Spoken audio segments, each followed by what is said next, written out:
Hey guys, I want to throw a video up really quick. Today we delivered all the donations to the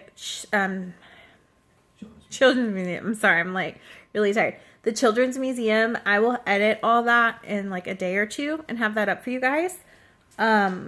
So that's not what this video is, obviously by the title, but a lot of people are asking like how my dad is and all that stuff, and I really appreciate that. I've actually had several people ask, are you going to do a GoFundMe for your dad? Can we help with that? And I wanted to talk about that. Okay, first off, I'm going to get into his situation. The house, all the floors have to come up. Even the floors below the floors from the 1950s. All the floors have to be ripped out, and in the whole house, like all the sheetrock from like halfway down the wall down has to go.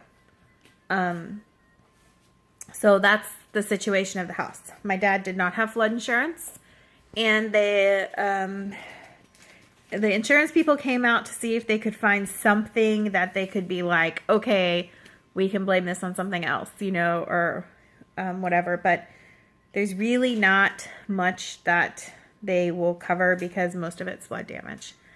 He has to even redo the foundation because the house moved from the flood. Like the doors aren't shutting. It like shifted. It's really weird. It's going to be about $100,000. No, I'm not going to do a GoFundMe thing for my dad. And it's not because I don't want to, because trust me, I want to. My dad would be upset. Don't you think? Yeah. He'd be real upset and he wouldn't take the money. And it's not because he's too proud. My dad keeps saying, because everyone's upset, they were like, what can we do? Here, take some of my money. And he is like, help people that are don't have the ability to help themselves. Like his city that he's a police chief and wanted to send a ton of volunteers. And he said, absolutely not. Send those people to elderly people's house that cannot rip their floors out themselves, that cannot do this. Like, send those people to people that need it. Like, I can do this with, like, some family members and whatnot. He doesn't want to take resources away from other people, if that makes sense, that he feels need it more.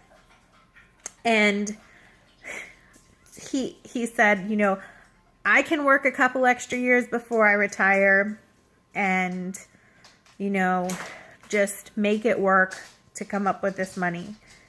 But some people don't have that ability. And personally, I hate it because I can't wait for my dad to retire. Every year, I feel like being a police officer becomes more and more dangerous. Yeah. So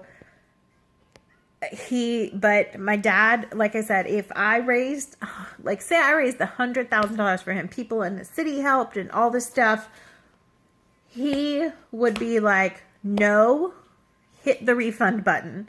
He would not take it. That's just my dad. So that's why I guess like some people are wondering why like I did that crowdfunding for the school supplies and not for my dad's situation. And that's just because that he won't take it. He feels like he doesn't need to take resources from people or donation money from people when it could go to people that need it more. You know, I hate the thought of my dad having to work even more years past his retirement, but it's just my dad. He's just, he's stubborn and he's just a good man who just wants everyone else to be helped. Which you would think like, you make people think like he deserves it even more because he's like that, but it just, he wouldn't take it. That's just a flat out answer. He would be very upset. So that's why I'm not doing that.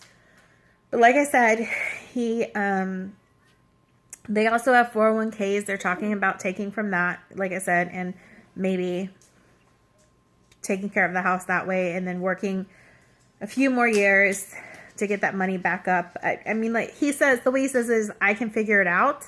Some people can't. Some people don't have that ability. So that's a situation where my dad's house is. I'm glad that we were over there Saturday and it's so much to be done. And like I said, some ATF, alcohol, firearms, and tobacco people from another state were in my dad's area, just coming into people's houses, trying to help them. A lot of people do that. The area is devastated. People are just walking into people's houses like, how can I help? So he's getting help that way too. Like random people will come and be like, what can I do? And the ATF guys came and helped move furniture out. Because he doesn't have flood insurance, a lot of the furniture, because the water came in, but it left fast enough to where a lot of the furniture can be sanitized and dried out and saved. Whereas some of the neighbors that had flood insurance, like, they just threw everything out. He doesn't have that ability, so we had to move around a lot of furniture to dry out. So he can't just rip up all the floors at once and cut out all the walls at once, because he's got to move around the furniture and kind of stage things. It's a lot. I can tell that they're, like, it's overwhelming, but my dad is, like, super organized and one of those people that comes into a situation, takes control and makes everything better. So I know that he's going to be able to figure it out. If you guys want to do anything, just, say some prayers that they're able to get stuff done, I guess, faster than they think. Maybe, or that maybe the insurance will find some things they'll cover. So, yeah, I think he said he can also, since he doesn't have flood insurance, he can also get a loan through FEMA because of the flood damage or something. So, I mean, he just has options. I feel like I'm rambling and saying the same thing, but I just don't want y'all to think like I was like, forget my dad when it came to the crowdfunding thing. He'd have been so mad if I had done that. So, but they'll figure it out. The back house is just got to be he had his garage turned in. Well, when they bought the house when I was little, I was 2 years old when we moved into that house. The back house is already a guest house.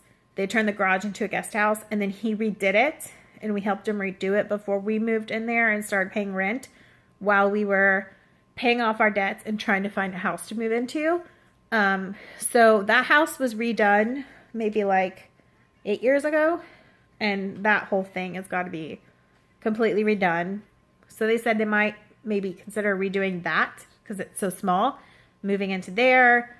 Just, there's options. So it's just a lot of like trying to figure out where to start with his situation.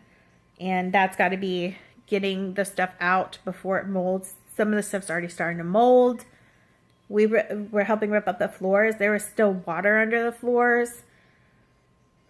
I was overwhelmed, so I can't even imagine how overwhelmed they are. But he's okay. Like, he's saying, at least we can save the furniture. We walked away with our lives. We're okay. There's people that aren't okay.